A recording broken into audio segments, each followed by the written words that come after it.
He decided to take a voicemail that I left on his phone and use it to sample on one of his songs that he produced. Whoa, that's a lot.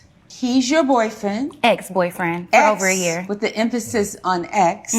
For over a year. But at some point you all were in a relationship. Yeah, we dated for 2 years before we decided to end things. So why did you decide to end things? Thomas is a music producer / rapper, upcoming rapper, and he spends many of his nights at the studio. In the beginning of our relationship, I was okay with things because we were just starting, but as things started getting serious, I began to become more uncomfortable and also started suspecting that he was stepping out on me. Well, stop right there. But you knew when you went into the relationship that he was a producer, an artist, and that he was spending long hours at the studio. Yes, I did know that. But once we decided to get serious in the relationship, I thought that he would take accountability and prioritize things in such a manner. So did you expect him to change his routine and not be in the studio? I mean, I'm trying to understand this. No, I didn't expect him to change his routine, but I just expected him to as well treat me as a priority, just like his music, since he decided to get into a relationship with me. Okay, so this is like dating a guy who works the midnight shift, right? And then you get in the relationship and he's at work and he's not at home. So how does that work? You want him to make his music the same level of priority. So how does he get to be in the studio to do what he needs to do and still be at home with you? Which I understood. So I tried to compromise. That's what a relationship is about. So I would ask him, can I come to the studio with you? Can I spend some nights with you? Shoot, can we make a song together? Are you an artist? Do you know music? Oh, wait. But I can sing, and so I wanted him to, maybe he can invest in me and make me an artist. But I've asked to compromise and come to the studio, hang out with him, and it was always some excuse like. But come to the studio, hang out when he's working. I'm just trying to understand.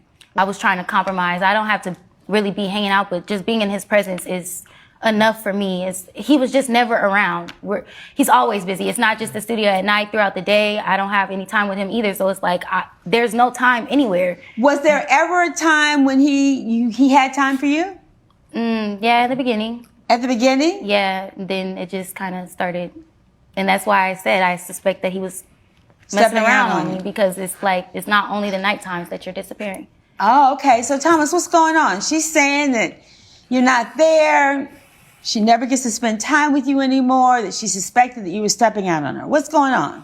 Well, Your Honor, as I explained to her before, this is my craft. This is what I do every day. She known this when we got together, as you stated. And the clients that I mess with or that I have come to the studio for my studio sessions, I have to respect their privacy as well.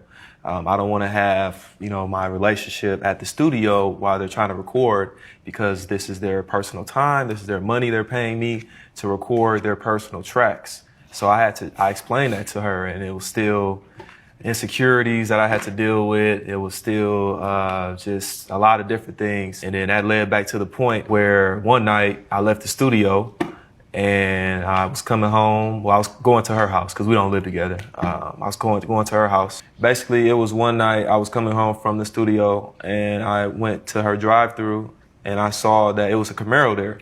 And everybody around town knows it's a Camaro in Atlanta. It's a small town. And it was her ex-boyfriend's car. So we're in a relationship and she has her ex-boyfriend's car there. So you drive by and you see the ex-boyfriend's car parked at her spot where she lives. Yeah, it was parked in her spot. Yeah, correct. And so what did you do? Did you say something to her? Did you talk to her about it? I was so hurt, Your Honor, that I drove away and I blocked her number. That's what I did. Wow. Like, I basically I drove away. I left the scene. I just said, I took a picture of the car and I sent it to her. And I was Yeah, he ended up texting me and ending things after he seen the car in the parking spot. So I tried to call him, constantly called him, begged him, pleaded my case, trying to tell him that. So tell me, what was the ex-boyfriend's car doing at your house? Yeah, I mean. Yeah. You know there's a story to follow when it goes, well, That's the thing, Your Honor. Like, let me tell you how it really was. Well, so what happened? I mean, I just had a moment of vulnerability, of weakness. Like I said, Thomas was never home. He was always spending late nights pulling all-nighters at the studio. So one night I thought that he was going to be pulling the all-nighters, so I invited my ex. It was stupid. Well, at least you're being honest about it. Yeah, I totally regret it and it was wrong. But again, I was just having a vulnerable moment as a human and we didn't do anything. We just kissed. But yeah, fast forward, Thomas ended up coming home early. Joke was on me. I ended up getting caught. I appreciate you being honest. You know, because there'll be some folk who stand in my courtroom and say, I don't know, Judge, he might have been visiting a neighbor. I've heard all kinds of stories. I respect the fact that you said exactly what happened. Yeah. You were feeling lonely, vulnerable were your words, and that you made a mistake. Yeah. And you got caught.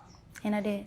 And so what happens after this? So he ended up texting me and ending things. I was really, really devastated. So I tried to call him, beg him, plead, try to explain to him, it was just stupid. It was a mistake. We didn't do anything. But like he said, he blocked me. He ended up blocking me. And I didn't hear anything from him, couldn't reconcile. And a couple weeks later, I do hair again. So I had a client come in and she was telling me that Tommy had dropped a new song. And so she said that it was getting a lot of traction and she played it for me. In this new song, he had a voicemail in the intro of a girl crying. And she asked me, was it me? And it was. Okay, so in these voicemails that you're leaving him before he blocks you, you're saying, I'm sorry, I made a mistake, I miss you, I want you back, and you're crying. Yes. And you did what with the voicemail? Honestly, the guy, Thomas, is 100% justified by leaving her. 100% justified. And to the girl, I love the fact that she was honest about the whole thing. But she's saying that they didn't do anything, they just kissed. Come on, kissing is something. You practically cheated on your ex-boyfriend, Thomas. And he's justified by leaving you. Like I said, I love the fact that you were honest about the whole thing. But I don't understand the reason why you keep saying it was a moment of weakness, you were this, you was not always at home, and you had to do what you did. That's not an excuse. That's not an excuse, honestly. When the girl said at the beginning they were all talking, they were all lovey-dovey, then at some point it was no longer as it used to be. I knew there was a backstory to it. But anyway, let's continue watching to see what happened and find out what's going to happen in this case. Watch with me. I put it on a song, Your Honor. I put it on a song. I have the song. Come on now. What did you do? Your Honor, it was for an intro. I was hurt. I didn't have nobody to talk to. And when I have nobody to talk to, Your Honor, I dive deep into my art. And that's a form of therapy for me. And she said she wanted to be on one of my songs anyway. But come on now,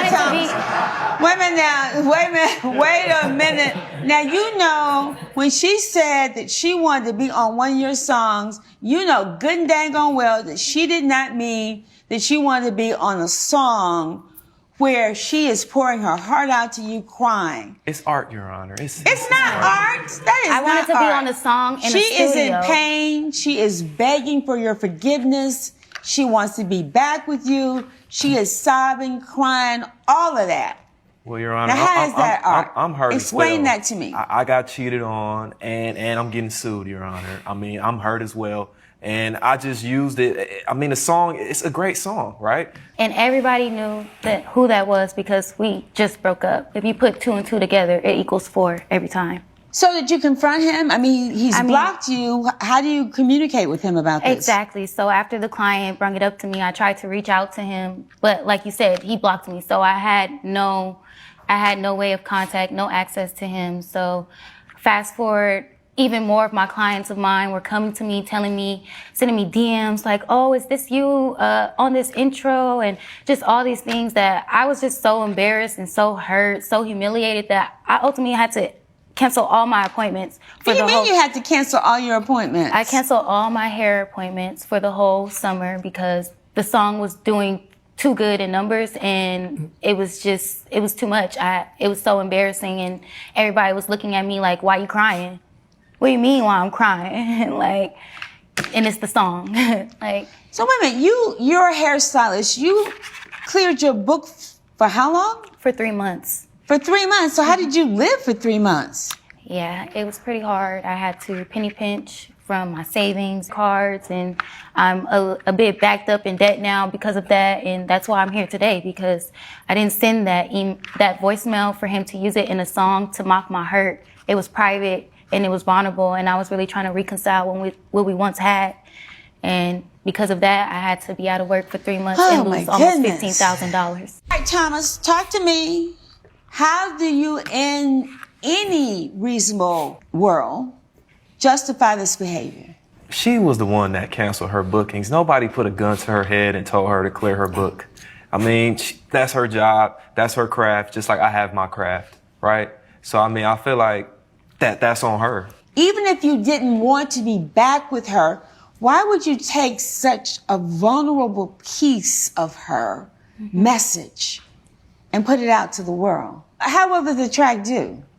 It did really well, Your Honor. The first week, I ran up That's about one of his songs. 10K, 20K, around there, profitable. It's a very profitable song, Your Honor. And you feel that this was okay? I mean, artists do it all the time. Can you show me any of these artists who took something like this and used it without the woman's permission? Well, I have her permission. I have. Let me see the permission. I have text messages right here. Oh, let me see those. That says that she want to be on the song. So. Oh, that she wanted to be on the song. Yeah, there you have it, Your Honor. And you really think that this meant that she wanted to be on a song like this, like that, Hey, sobbing and crying and carrying on? Hey, He knew exactly Babe, when you're what I gonna meant. let me come be on a song with you, I can sing. She didn't even say sing, sing.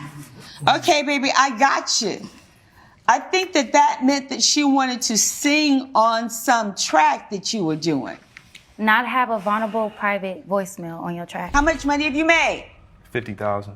$50,000? Okay. I would just like to say something, Your Honor. Please. Nobody ever knew that it was her until she told people at her salon that it was her. They were coming to me. They obviously knew it was never me. came out of my mouth and said it was her. She was the one first. If she never said anything, nobody would even never knew it was her. Obviously, that's not true, because people were literally coming up to me on their own, asking me, was that me on the song? So obviously, there was some correlation that they thought it was me. She certainly didn't mean that she wanted you to take a voicemail that she left in a vulnerable situation where she's pleading with you. She's opening her heart back to you. Now you can say, Judge, I never want to see this woman again. I never intended to see her again. I can't forgive her. I don't want to be with her. But for you to take that message and then put it on an opening of this track, and to date, before you walked in this courtroom, you already made $50,000. Now, let me say this to you.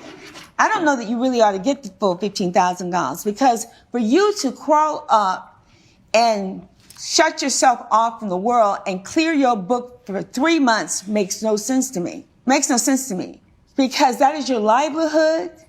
You need to have gotten into some therapy. You need to say to your clients, get out my business. And I know that's harder. That's easier said than done. But for you then to just shut your life down for 3 months, because I know in this business that clients may not come back. Yeah, I actually lost a couple clients. Right. Over this? So you need to hold your head up high. It was a thing that happened in your life. You need to shake it off, go into therapy if you need to go into therapy, and you need to get on about your business. You need to shake it off, go into therapy if you need to go into therapy, and you need to get on about your business. Because a man who would do this to you, you don't need to be with him. Do you understand? Yes, and you were wrong to take that recording and do that. I mean, you were just wrong. You could have reenacted it with somebody else. Exactly. I was hurt, Your Honor. I got cheated on, and I was made fun of by by my friends, and everybody knows the card. Like, what am I supposed to do? You were supposed to be a man about it. Say this was a painful situation. I'm not going to be vindictive. I'm going to go on with my life. If you had basically taken what she said and had another woman record it, I wouldn't give her a dime. But the fact that you took that voicemail and that you used it for the intro for that piece, and you have already made $50,000 and may well make a lot more, it's a lesson. Sometimes a painful, costly lesson, but you will pay her $15,000. And if there's nothing further, we will stand adjourned. You know, the judge said something I so much like.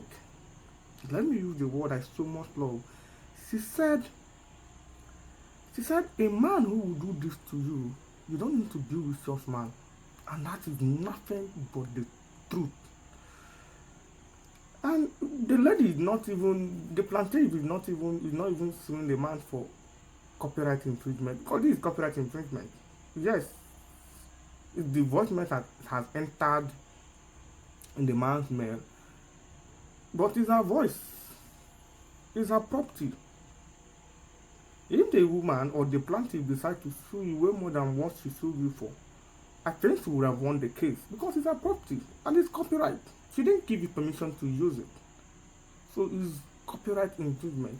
To be honest, I think the judge handled it very well and she ruled in favor of the plaintiff, which is 100% what I was expecting her to do.